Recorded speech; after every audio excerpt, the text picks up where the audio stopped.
Hello guys, welcome back to the channel. In today's video, I'm going to show you how you can prevent someone from mentioning you on Instagram.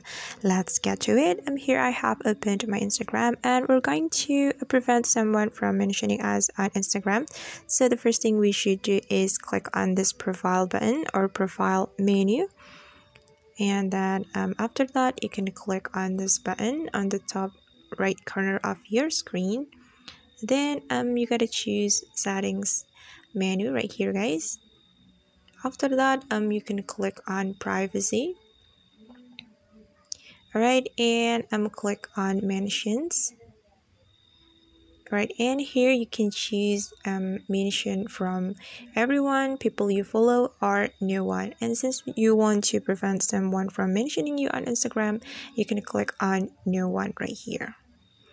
Alright, and after that we can go back to the previous option or the preview section, and now we can prevent someone from mentioning us on Instagram because we have updated the settings, and that's how we can prevent someone from mentioning us on Instagram. I hope this video will be useful for you. Thank you so much for watching and see you on the next video.